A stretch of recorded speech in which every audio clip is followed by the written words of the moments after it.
You're listening to PDR Tool Talk, all about PDR stories, tools, and techniques. For the thousands in attendance, ladies and gentlemen, let's get ready to rumble!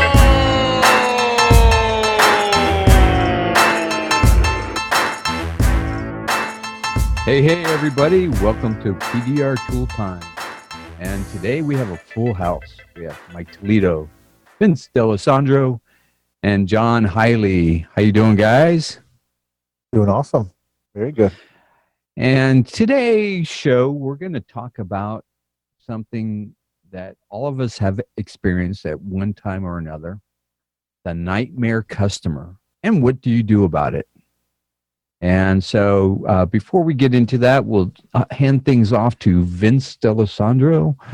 What do we have next there, Vince? Well, hi, everybody. How's everyone doing today?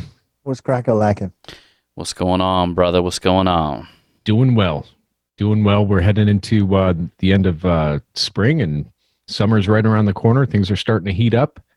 And I was looking at our last podcast, which was TDN Tool Company in beautiful England, UK. If you haven't checked out that episode, make sure you tune into it. We gained a lot of knowledge on what it takes to work in Europe and their tool cart. That was interesting. Yeah, electrical cars. That conversation was great. I wanted more of that. How about you guys? Yep. Yeah, Good, man. Yeah. They're good guys, man. I can't wait for us to do a live show over there. Absolutely. That's our goal. In fact, they have a open house coming up in July that they started advertising this week. So if you are around the area in July, make sure you go check out TDN Tool Company's open house. They call it something different over there in Europe. They don't call it a open house. But It's called Pub Night. Yeah. Is that what it's really called? Pub night? No, I don't know. I wouldn't doubt it, though. And if any of our users has a NetJet subscription, hook us up. Hook us up, man. We need a private jet to get over there. We just need, if anybody can hook us up with a jet ride over there so we can do a live podcast, that would be very helpful. Let me ask you guys, have you guys ever looked into, just quickly, something I think that a lot of people don't even know what NetJet is, but that's like for CEOs or entrepreneurs to actually be able to lease time on a private jet. Would that not be freaking crazy awesome? It would be. You know what? We have a company out here in LA that it's actually cheaper to fly them on a private jet to Vegas or to Phoenix than it is going on some of the more the bigger commercial airlines, except for like Southwest where it's really cheap. But you could go to Vegas like $79 each way on a private jet out of LAX. Wow. See, I think. Yeah. Oh, and wow. you get free drinks the whole time, even though it's only 45-minute flight. But you're sitting on a private jet for. I could drink $79 worth in 45 minutes. I think I can too. Get a little foot massage along the way. And guys, I looked into that. Actually, NetJet, I think, is a Berkshire Hathaway corporation. And dude, you know what the minimum amount is? Like that you got to invest yearly to have a NetJet membership for like a smaller plane. 500. I was like 100, 120. It was like 100, 120. Yeah, too bad. Not too bad. Yeah, I mean, think about it though. If you're a businessman that's making like $20,000 an hour or something like that, I mean, it's going to save you some time, man. Absolutely. And as we know, time is money. Right. That's right. Money is time. So, I mentioned that because I'm hoping that our boys at TDN might be listening and want the whole crew of PDR Tool Time Revolution to come out there and showcase their open house. And we are more than willing to come out for you. Yeah. They'll freaking throw me in jail over there, man. I'll burn that whole country down, yo. No, I don't think you'd have to do. They'd just throw you in jail for having this beard. Yeah, pretty much. Especially what just happened in Manchester. Oh, that's true, dude. Those son of bitches. That pisses me off so much. Terrible, man. Kids. It's just unbelievable. It is horrible. Our prayers go out to them. Yeah, and it's crazy that they do it. I would say that country has more cameras and things that you could get tracked on. And they caught him, right? They caught most of them already, at least 4 of them, right? Well, the guy killed himself. Yeah, but I'm saying Mhm. they caught 4 people that were involved with it, supposedly. Well, Yeah. I just hope after France and after the UK, man, they join America of shoving a boot up their ass. You know what I mean? Well, honestly, people need to just get outrage and protest. We need to, and I'm not talking about, because I've actually worked and trained with some Muslim guys. I've trained a few of them, and they're really good people. But these extreme left, I mean, we're going to have to eradicate them guys, man. I mean, you know, this extreme fringe, they're going to have to join them. European countries out there, all you listeners out there, join America and our big boot that we're going to be shoving up the ass of terrorism, because we're going to do it for you and we're going to do it for us. Well, I'm sorry, but the good Muslims need to turn into the bad Muslims, and I'm not seeing that happen. Right. Period. Well, PDR Tool Time's the target now. We're going to get terrorized. So. Yeah. Yeah, we better get off that subject. Yeah, let's move on to brighter things like our topic today. Mike or John, you want to take us into our topics that we got going on today? Absolutely, and I'm recording, so there's no editing. I've had Mike. I know Mike's edited out a couple of my rants, but occasionally I get on this America rant. But America. yeah, so our topics today is basically nightmare customers, and also, you know, good customers, like good customer interaction, and also nightmare customer interaction. But I'm going to assume that this podcast is going to go more towards the nightmare customer interaction. And so that's the big thing. And then also, I think we got Vince, I know you said something about 5 top tools, but I thought we had something about talking about the 10 top tools that we would carry along with us if we were mobile. We you know what? I just thought top 10 would be too much at this point, so we were just going to do top 5. I did throw out that topic already on PDR Tooltime Revolution. We got some good reaction, feedback on that. Okay, yeah, good. And so we'll keep it simple, because we could go on, each one of us 10. That's 50 tools. So I think we'll keep it down to Hey, 25. dude, that's what we're here for, man. We the PDR Tooltime. We the people's champ. Dude, it's so funny. This is so prime for me because I had 2 nightmare customers, one for myself and one for my detailer. And what's great is I use Quinn as a sounding board. I go, hey, I've got this customer, and he does the same thing back to me. Hey, this is the customer I got. This is what's going on. What do you think? And having them as a sounding board really is a big benefit. And mine happened to be on a motorcycle tank. And this guy came in. He first sent me a picture of a Ducati. And if you ever, and it was a newer Ducati. And if you ever look at Ducati, it has lots of body lines and contours. And he sent me a picture. And honestly, I had a hard time defining the dent and the body line. And when I saw the picture, I thought of it as one dent. And I shot him an estimate, and he happened to be somewhat local. He was about an hour away from me.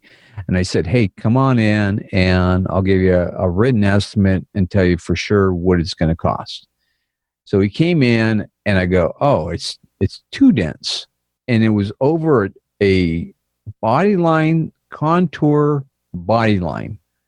And it was creased all across the 2 body lines. And the paint was cracked in 3 different places. And I was like, what do you need? What do you want out of this thing? So I go, I can take the dent out, but I can't do anything about the paint. I can touch it up, and that's it. He goes, okay, yeah, we can do that. So I repaired the dent. And honestly, I worked on this thing way longer than I should have. I probably put in about 5 hours on this dent, but I wanted to do that just to see if I could do it. And I was really excited about it. I was proud of myself for doing this dent, but I had to deliver it. He wanted me to deliver the bike and set it outside my shop, and I couldn't go over it with him. So he picked it up after hours, and then he calls me back and says, hey, you know, the paint really didn't come out that good. I go, Yeah, but what'd you think about the dent? I go, oh, the dent came out great. But the paint really, the paint doesn't look that good. I thought it was going to be better. And I go, well, that's okay. I didn't charge you for the paint. Well, I really would like to give you a great Yelp review. So he throws the Yelp review in, right? And I'm like, oh, man. And I stuck to my guns. I wasn't gonna give him a discount. I worked on it, and I go, hey, I showed this to other PDR guys in our industry. They couldn't believe I fixed it. I worked on it way longer than I thought. I didn't charge you for the paint, and he wouldn't let go. He just kept on hammering on me, right? And I go, I'll tell you what. It was a Friday. I go, I'll call you on Monday. I'll tell you what I think. So I left it at that, and I went and used Quinn as my sounding board, and he goes, what would you pay? And the only thing the guy wanted was a $50 discount. So Quinn goes, what would you pay for a good Yelp review? And I went, yeah, I guess I would pay $50. What do you guys think? What would you pay?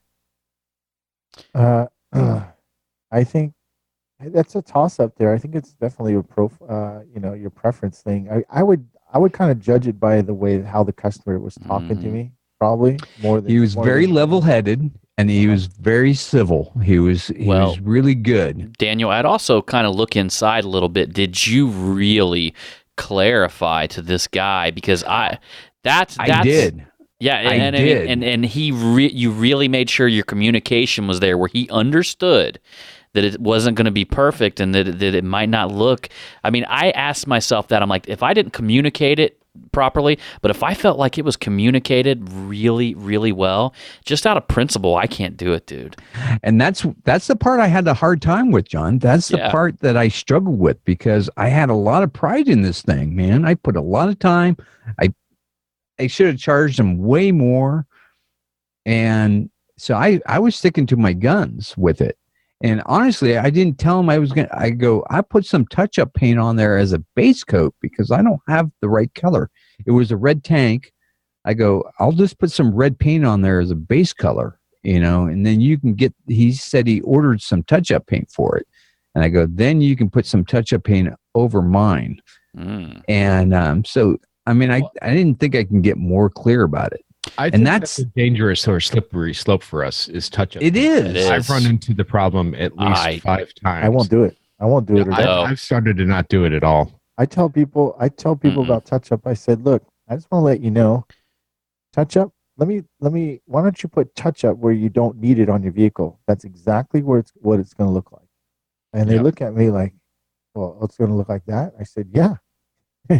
Touch-up's not going to just fill in. That's a good one, Mike. Good. Yeah. Good job. And people have this That's crazy... a good tech tip. Yeah. And people have this crazy expectation. They literally think that you can put touch-up and you can sand it down and it's going to look perfect. That's because of those stupid commercials. I say, you can take it somewhere and have them do that for you. That's fine. It's called repainting. Yeah. You see YouTube videos. I've been using Paul Corden's thing that tip that he gave us. I've been telling people it looks like a black button on a black shirt. Yeah. Hey, that's a good one too. I thought that was really smart when Paul said that, and I've been using it ever since, dude. That. Yeah, I've been using that ever since. People they're like touch up. I'm like, I'm just gonna tell you, it looks like a black button on a black shirt. Yeah. I mean, you step up, it's gonna be elevated, it's gonna look different, it's gonna be maybe shinier, different textured. I mean, that's good. I didn't hear that. When did he say that? He said the last thing was on. I don't know if it was last time or the time before, man. I missed it. It was the time before. Yeah, it was a good one, dude. That's a good one. I absolutely stay away from doing from touch up, guys. I mean, I tell the customer, look, there's no in between. It's either you touch it up and it looks like paint on top of paint, or you repaint it. There's nobody that's going to do it really well, and that you're going to be. The only time that stuff looks good is right on the edge of the door. Right. Yeah. Exactly. Yeah, and it's one of those things too that I usually tell them, look at from 3 to 5 feet back or farther, but as soon as you get in there, it looks good on a bumper where it's black and the car is white. Sure. It never blends into the existing paint. Yeah. So and that reminds me of a disastrous customer that I have. The only 1-star review I have on Yelp is your scenario right there, Daniel. on a Acura MDX. And I told the guy, he had a chunk of paint missing off of the body line on the lift gate. It had been bigger than an eraser. And I said, hey, I could touch it up, but it's not going to look good. And he's like, oh yeah, I'm an engineer. It's going to look fine. So engineers I found are probably some of the worst I've ever had. Yeah. Yep. So when they say they're an engineer, I'm like, oh crap, here we go. Uh-huh. So they either want to watch you and watch every single aspect of what you're doing, or they think that they could do it better, even though they've never touched a tool before in their life. So, yeah. And he gave me a 1-star review, and he called us back a few days later and wasn't happy with it, and declined the credit card transaction and everything. And I personally sent my paint technician out there to handle the situation, and he F-bombed him and this and that and sent him on his way. And I recorded every bit of it, every text conversation and everything. I kept record of it. And he signed, I knew he was going to be a problematic customer as soon as he said he was an engineer. So I ended up monitoring the whole thing and writing down everything that was said.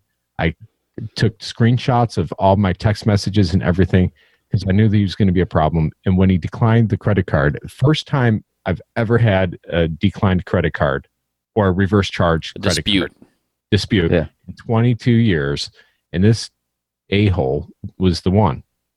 It took me 3 months to get my money from the credit card company, and the only reason why I got it is because he signed the work order, he signed the receipt, he signed everything, he went over everything, and I had all the evidence, and I got my money back. But I still have a 1-star review on Yelp, which will never go away. Yeah, that's yes too.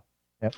And I'm finding that customers are starting to use Yelp and reviews, They do. and As they're leverage. getting savvy, right? Yeah, they do. That's exactly what they do. So And I can tell right away. We have certain areas around where I live. If someone says they're from this area, I know they're going to be a problem.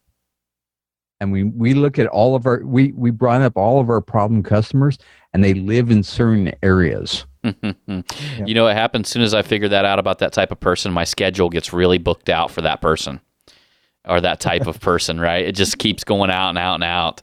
And hey, man. I think now that we're on the subject, because I got a story myself, the biggest thing that I think to prevent from customers writing a bad review is that you write everything you say on paper that you're going to do, and you make it have a clear communication of what you're doing. If you, for instance, if you got a dent that's got scratches in it, make it real clear. We can remove the dent, but your scratches are still going to be there. Are you okay with that? Yes, I am. Okay, you make a note, you say that, yada yada. Because some people, and like Daniel's situation, I thought you were gonna be able to buff those out. No, I did. No. You know what I do is I reply on the message when someone sends me a scuff, because I can't tell if it's scratched down to the metal or if it's just a scuff that I can buff out.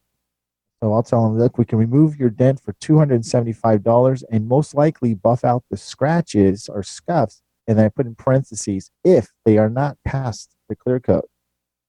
And whatever I charge, or sometimes it's a no charge, but I just make sure I put that in a clause, because that saves me from miscommunication with the customer, thinking they assume, because they really do, or they're aware of their own damage, okay, but they want to see what you'll do and try to see if that you will actually include that into the price without mentioning it anymore. So that happened to me. Basically, what happened is something similar, but I send my tech out to do a bumper scratch on the corner bumper. He sends me one or two photos, actually two photos of pretty much the same angle. My tech gets out there. Hey, Mike, listen, we got the fender's actually bent and the clips are off of the bumper cover, but I need you to come out here and do the dent, and so I can line the bumper back up and then fix it. I said, okay, no problem. Let me talk to the customer. And I talked to the customer and it's like, look, I understand that you got a dent in your fender. Yeah. Well, I didn't see that in the photos that you sent me right here. It only shows the scratches in the bumper. And I specifically said, we're going to fix your bumper. But I'll tell you what, I'll come out there. I normally would charge $150 just to push that bumper back out. And yeah, I'll do it for $75. Oh, that's outrageous. That's crazy. Why you're doing the bait and switch. yada, yada. I documented everything that I told the customer. I said, here is what I told you. And I told you, even in parentheses, if there's something else that I did not see or you did not mention, please let me know so I can rewrite or come up with an updated estimate. I say that in every clause that I actually text a message, because we all know that photos compared to going into the shop can be way different. So you need to make sure that you have clauses on your text messages saying this is not concrete in some other wording that you want to do. I usually say based on the picture you provided. Yeah, something like that. Yeah, this is not a concrete estimate. And then based on your photos. The other thing is having them sign the work order and having disclaimer. I had a small paragraph underneath my signature. Now it's a full page on the back of my estimate in light gray. That's how much I've gone to every level of covering every base that I can for just that problem customer. You have to have some kind of clause. I mean, we have it in our bumper repairs as well. We have a particular part that saves us butt every time, because there's picky people that expect a perfect repair outside in the elements. But we say we will guarantee to repair your bumper for this much as up to 90% as new or better. So that 10% gives us that clause. As you know, we don't say 100%. We don't say brand new or back to factory or anything like that. So, but going at it, I think it's you really have to know when a customer's trying to manipulate you with basically for a review. When they do that, when they actually are really trying to manipulate me, I let them go ahead and write the bad review, because what are they usually make themselves look bad when they try to explain that they were pissed off at me for not doing what they wanted me to do. And then I rebuttal right back. Now, Daniel, what was the outcome? Did he end up leaving a review after you discounted it $50? So after I talked to Quinn, he says, hey, what would you pay for a good review? And I said, yeah, I'd pay $50. He goes, then do the $50. So he goes, but make sure he leaves a review first. So I called him back. I said, hey, I'll tell you what, I'll give you $50 back once I see a review on Google or Yelp. And he did leave me a great review with pictures and everything. And so I gave him the $50 back. Yeah. So, Quinn sounds like a smart dude, man. Well, here's what's interesting is he had a bad customer this week too. So he had a customer with an old Volvo S90, and the moldings, the rubber part between the wheel and that got really it was all corroded. It was, the rubber was just falling apart. And when he was washing it, the mitt caught on some of that flaking rubber and peeled off. And he glued it back on. And she came in and she noticed all that stuff. And she felt that he was fully responsible to replace all the moldings. And on his disclaimer, it says, no, we're not responsible for, stuff that is deteriorating and falling apart. Right. And this lady was not letting go and was writing back, and they were writing letters back and forth. And she still wasn't, and he offered to pay half. And I thought that was reasonable. Yeah. This lady was not letting go. I haven't found out what the end result was. It's still going on right now, but that's the situation he was in. Right. There's nothing you can do with that type of person. So. Yeah. Right. So I'm gonna tell you guys a little something. I actually had Satan himself come into my shop one day. Nice. Seriously, man. So I'll tell you guys my story here. This dude was probably the crudest, most crazy customer I have ever had encountered in my life out of any job that I've ever worked since I was a kid. I mean, he was crazy as shit. So he comes into my shop. He's real kind of like, he's kind of sketchy. He's got this Honda that has hail damage all over it, right? And if anybody knows these earlier Hondas like 2015 or 2014 or 13, well, the hoods and the deck lids get whooped whenever the hail hits them, but the roofs don't take much damage. The hail like tends to bounce off the roofs, right? So he comes in, he's got all these little tiny dings over his freaking hood, all these little tiny dings on his deck lid, and we counted it. He's got 16 small dime-sized dents on his roof. He only wants to fix his roof. It's a lease car. He says that they're only checking the roof. And I'm like, okay. So we pull his car in, right? I look it over, and they're all literally, guys, I'm telling you, they're one glue pull, one tap down session, okay? So here I am trying to be a nice guy. Don't write it off the insurance matrix. I tell him $350, right? And Hold on, John. what's that? Back up, Daniel. Back up, Daniel. We hear you breathing. I'm sorry. Hey, that's all right, guys. I'm editing, so we're keeping it in. Super excited. Is for that what you Daniel guys were Goff. wiggling around about, right? Yeah. I was, All right. I was too far away. Now I'm too Now you're close. too close. Yeah, just do that when you're up talking. Oh man, that's hilarious. Sound like Dark Vader over there, Mike. So anyhow, let me. I'm gonna go back to the story here. We don't want to go down the breathing rabbit hole here, but so this guy comes in. I count his dents, whatever. There's like 16 little dime-sized dents on there. They're all one glue puller, right? And I say $350. He goes around to his back bumper. He starts kicking his bumper, saying he had to replace the bumper. He had to do all this stuff, spend all this money, and da da da.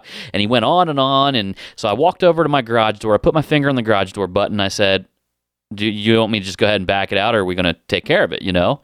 And he says to me, he goes, oh, no, come over here and do it. He's like, I'll give you 150. And I stopped and said, no. I said, what I'm charging you for this repair is $350. And he says to me, go ahead and do it. So he goes and he sits down in the office, right?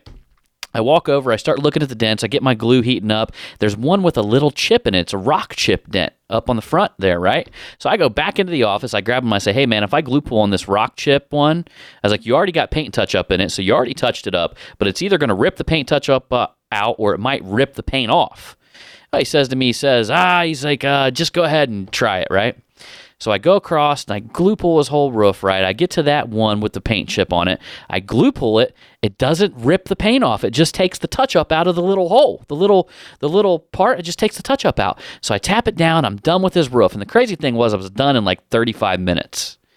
And, so I go ahead and walk in the office. I get him, I'm all proud about it. And I'm like, come on out here. And I show him his roof. And he's going, yeah, it looks really nice. He goes right to that little chip spot. He goes, what's this? And I said, well, oh, my bad. Hold on. I walked away, grabbed a touch-up brush, put a dab of black in there, just like it was, right? And he says, you're not going to make it smooth again, like brand new? And I told him, I said, sir, you had a chip in there. I brought you out here, and I explained that to you that was going to pull the paint up, and I could possibly put touch-up in it. He looks at me and puts a big old grin on his face and says, I don't remember. Oh, man. Yeah. And he sticks his hands in his pocket, starts kicking, his feet. He says, I don't remember. And I looked right at him in the eyes and said, sir, would you like to take a look at the pre-inspection video that I shot before I repaired your car? Listen, this dude lost his shit. He literally started going, oh, pre-inspection video, you son of a bitch. He started effing me up and down. I mean, this dude started cussing and cursing and saying, like just went, like exploded in there, man. Basically calling me an asshole, calling me a mother effer. I mean, just went wild, right? And granted, I'm a dude who trains martial arts, and I'm twice. You. He's doing that to you. Yeah, and I'm twice. Is he crazy? I know. I'm like twice, and he's like probably literally like 55 years old or something like that. And I kept calm as shit. Like I was zen. I was calm. We ended up pulling his car out. My nephew, and it's kind of sad, but he has Tourette's, right? He used to work for me. He has a little bit of Tourette's syndrome. He was back there crying. Like that's how violent, like people who got Tourette's, when they get in the presence of somebody Emotional. that much energy, like he was back in the back with tears coming down his eyes, and he's got a gun back there. He's got a pistol in his freaking it kept it in his toolbox. We got concealed carry permits here in Ohio, so he's got a pistol in there, right? And so we come out, we get the guy's car out of there. He looks at Alan, he says, fax that paperwork over to my leasing company now. I looked at him and I said, you pay your bill and we'll give you the paperwork and you can fax it over. And he says, oh, you're saying I'm not going to pay my bill? This dude starts mother effing me again, just son of a bitch, this and that. Now I come back in to have him pay the credit card. He comes around sideways like he's coming at me around the counter. I took one step aside, and back then I was real active in Toshindo, and a lot of that is self-defense stuff. I put in a Toshindo stance. I threw my hands up like stop, and I said, sir, you're going to get the fuck out of my shop. And he stopped, and basically I was right then and there, I was going to do a citizen's arrest on him. Wow. Like if I had to, and I had the cameras on there, and I started doing the thing where I'm swirling my hands and pointing them out, because I know that the camera's watching us, right? Well, you missed a couple things. You should have done a citizen's beatdown arrest. Right. Yeah.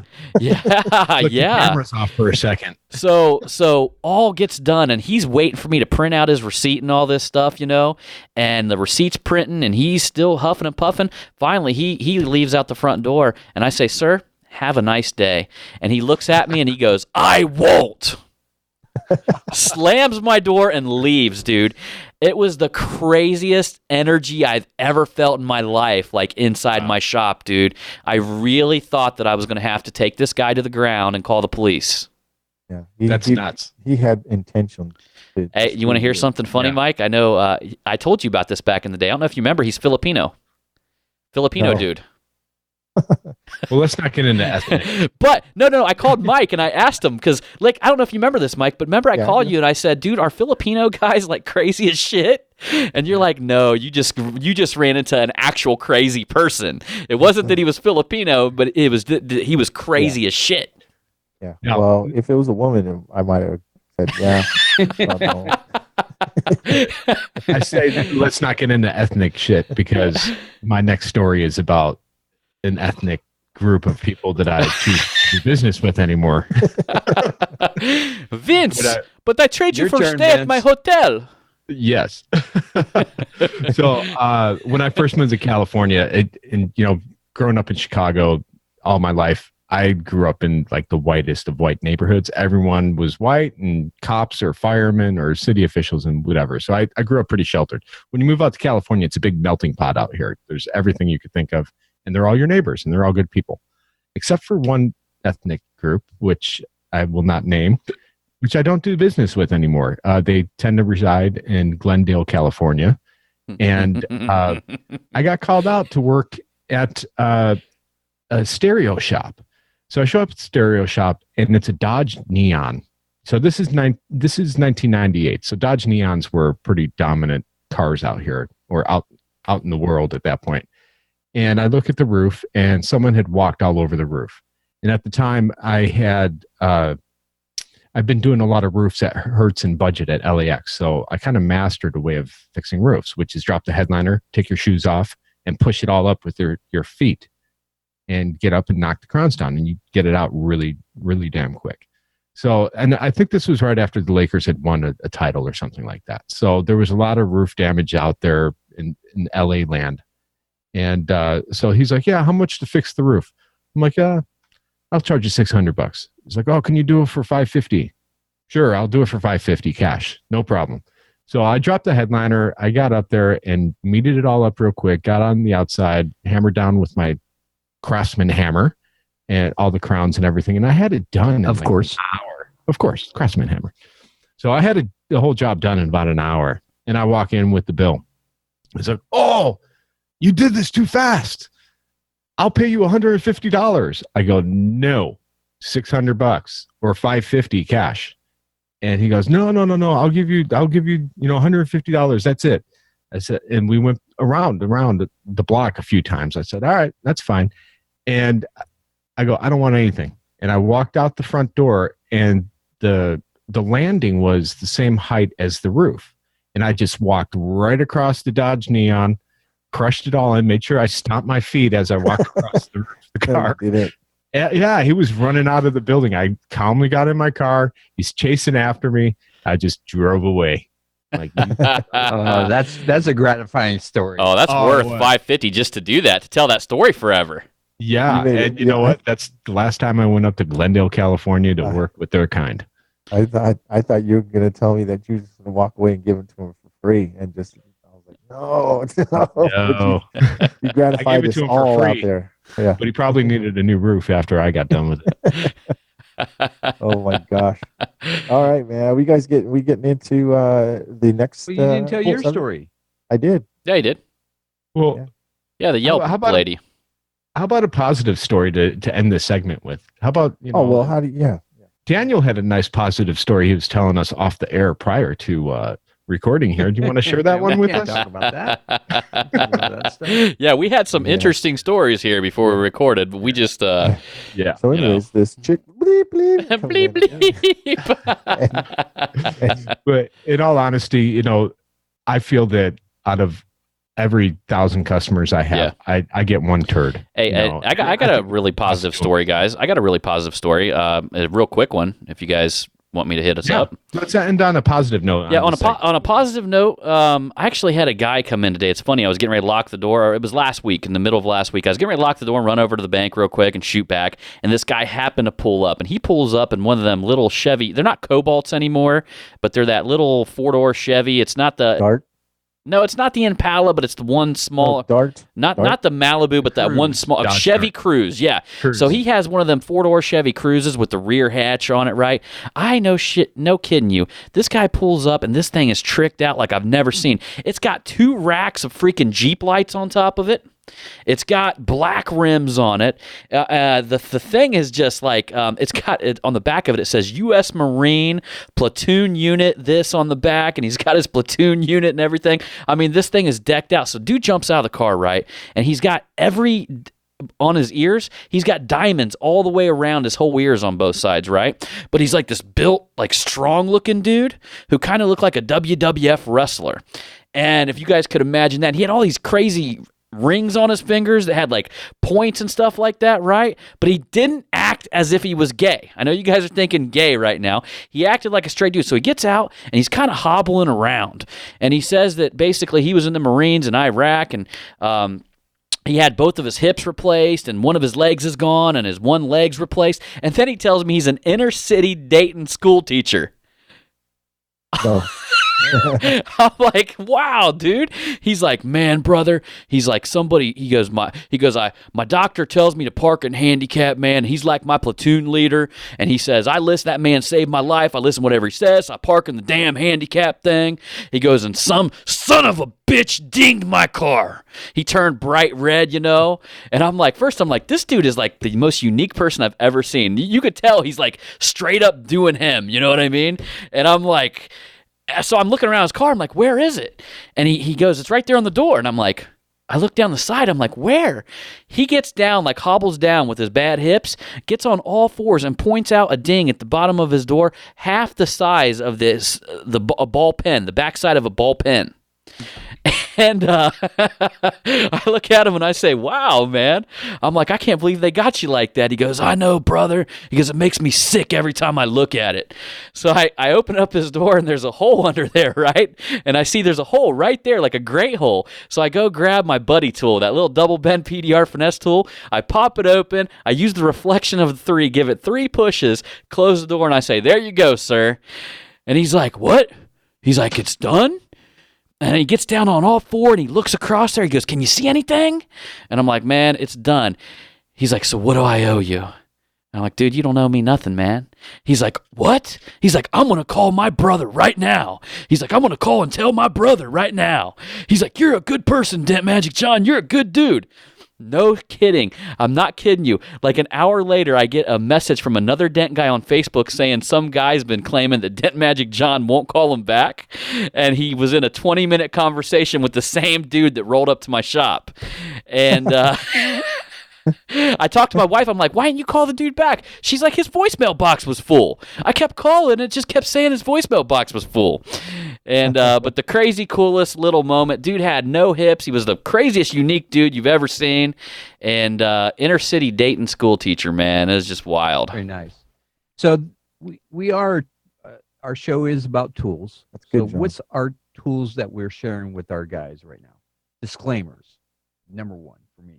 What about you guys? What tools do you use for your problem customers?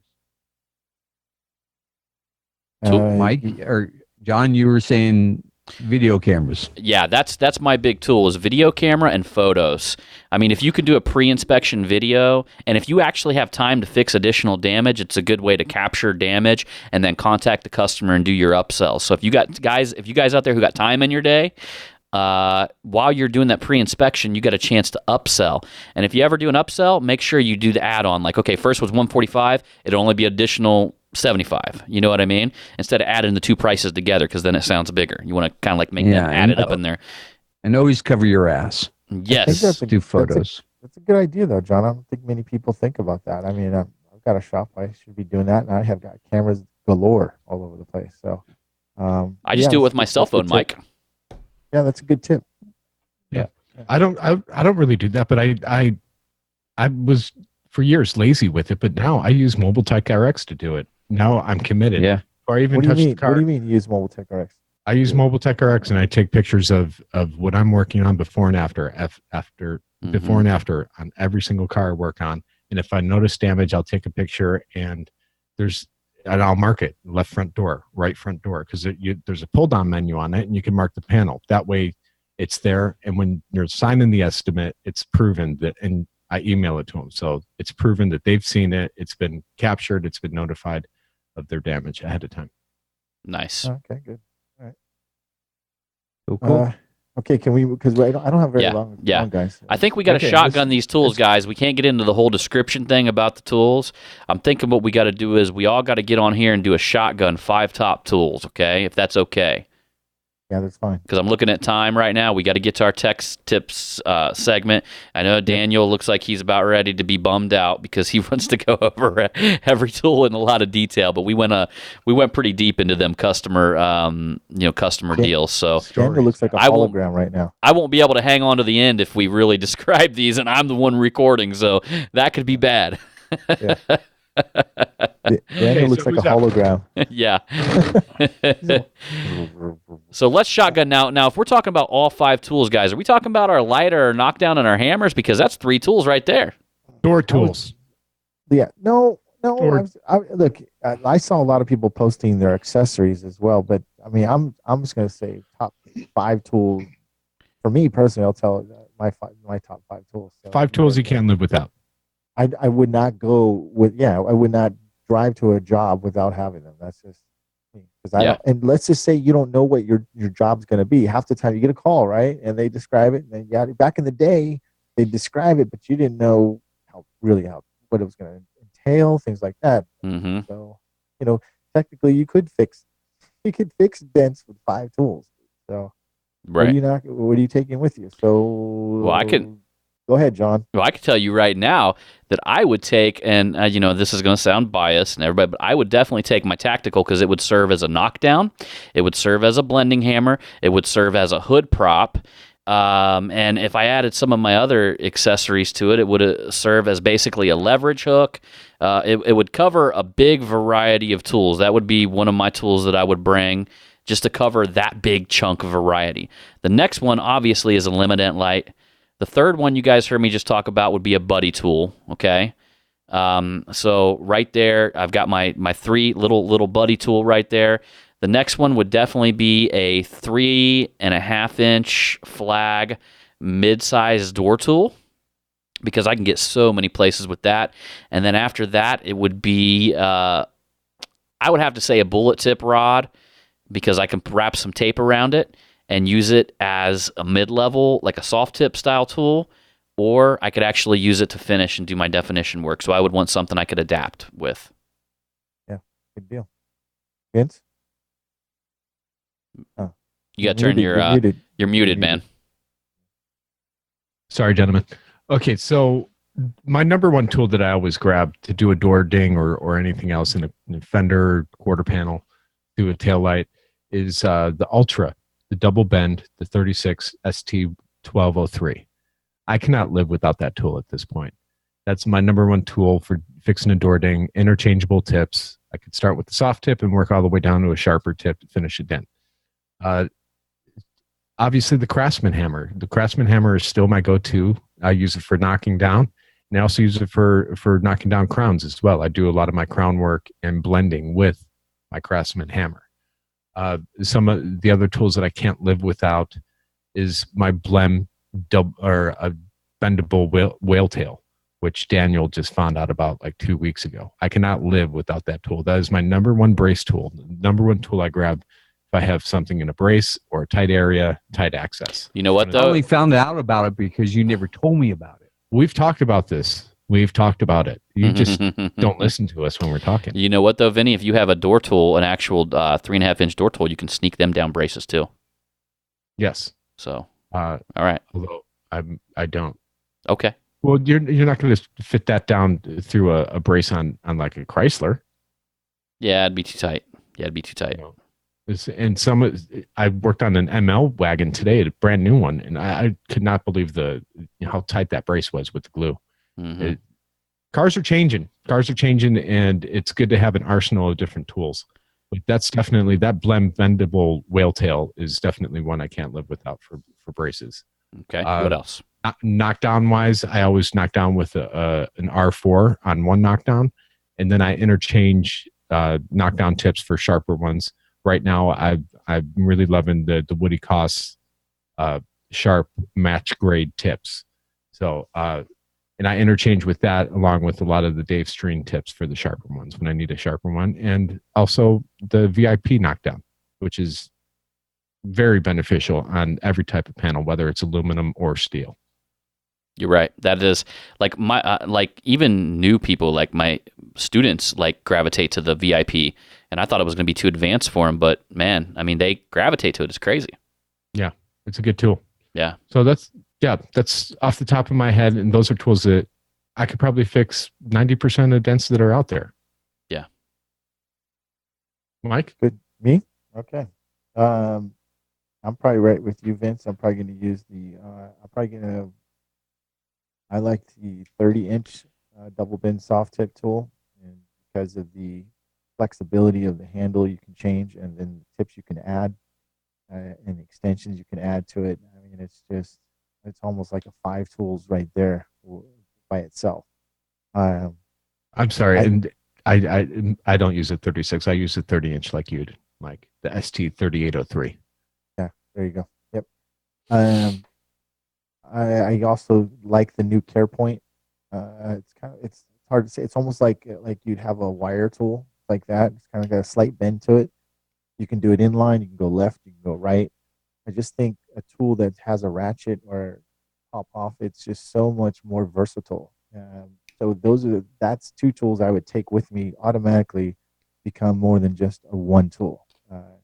It's almost like having right there 5, 6 tools right there just between those 2.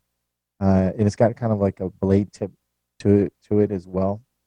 So, and then I would take probably a 30-inch pick, or actually maybe a 22-inch pick from Ultra. The picks are just phenomenal for finishing work. It's awesome for hoods to get into those holes.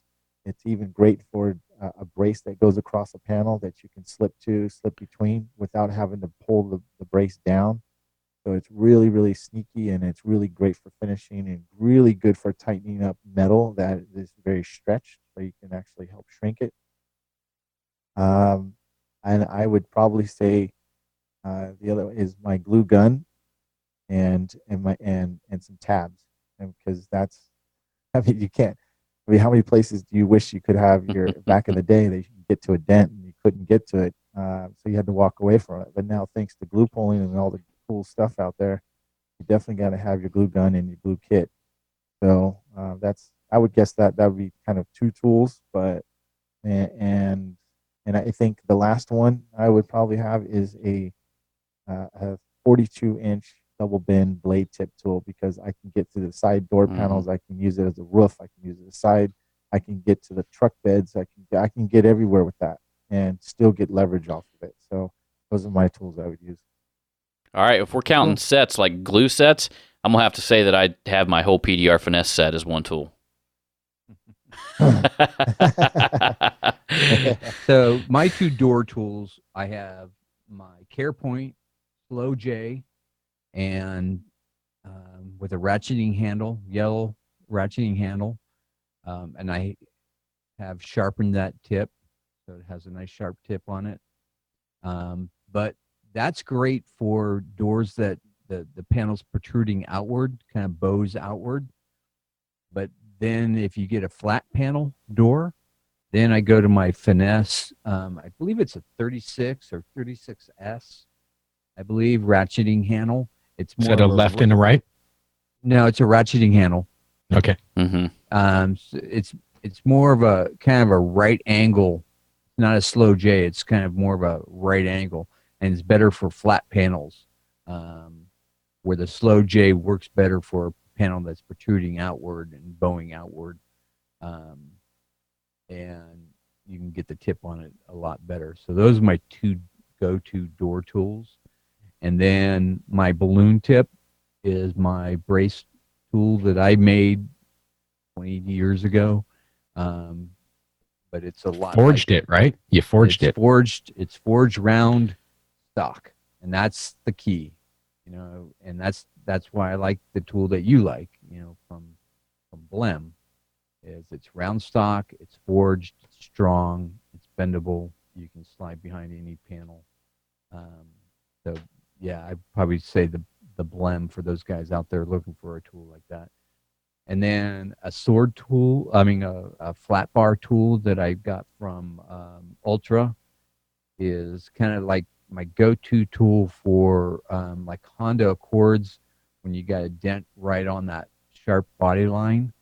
That's my tool I go to for that body line and work that body line out.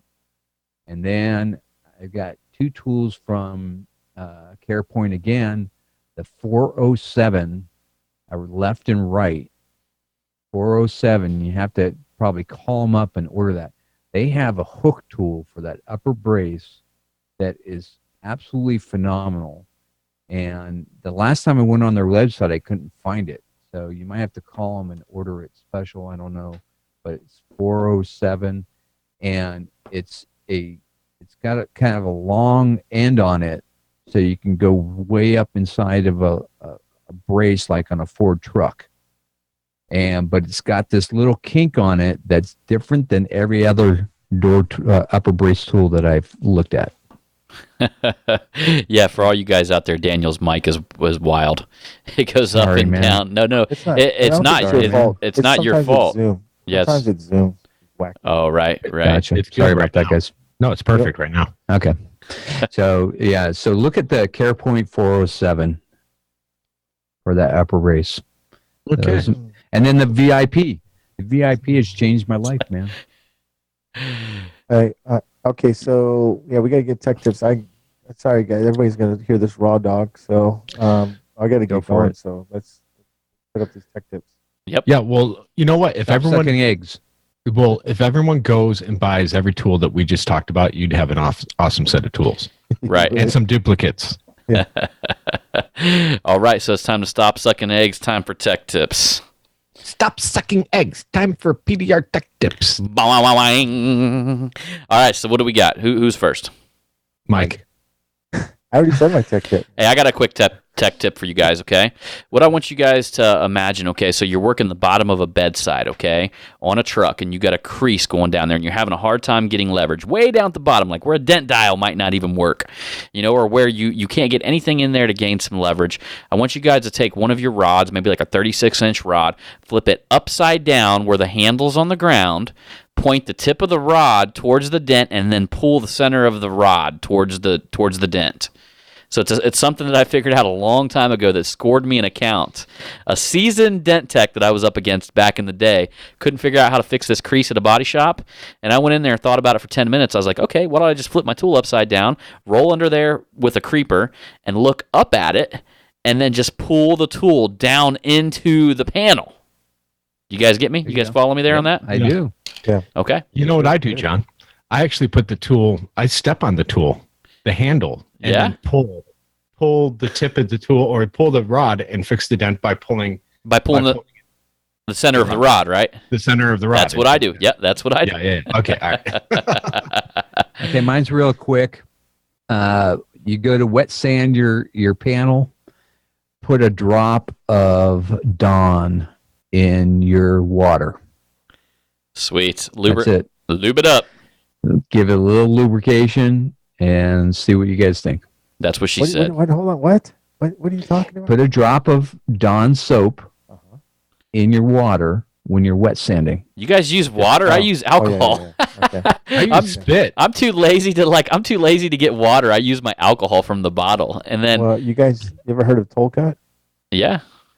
But I I ran out, man. Okay. You know, like Stucky gave me a bunch of it for free, and I ran out and I never ordered any of it. You cheap bastard. I know. You guys are- If it doesn't come for free, man, I'm like, well, I guess that's gone. You know what? There is a little cheap side of John, isn't there? Huh? There's Oh, part of yeah. him that he spends crazy money on certain things, but there's other things he gets a little Yeah. scroogey about. Hey, guns, cars, and freaking video equipment, man. Yeah. Yeah, see, that was another one of those tech tips that I thought everyone knew. Always throw a little bit of soap in your water. Everybody knows that, man. That's an old body shop tech tip, Jeez, I got to go way back with my tech tips. right? All right, Mike. All right, let's wrap it up. Mike, let's do your tech tip, Mike. I said mine earlier. Remember? You said, "Oh, that's a tech tip." I was like, All right. He's claiming it. He's claiming it. He's out of here. "I gotta go, man." He's got to go. All Hey right, guys, we appreciate you all listening to us. Yes. Please, comment on our website, comment on our Facebook page. Let us know what you guys want to hear, and we love to hear your feedback. And keep just leveling up your tools, brothers. And keep joining this revolution. Nope, Mike? I'm dropping that saying now. People are getting mad at me. People are getting mad at you now. Don't do it, Don't Mike. do anything I Don't- wouldn't do twice. What do you mean? What does that mean? All right, guys, we're out of here. Thanks a lot. See you next time. All right. Check you later.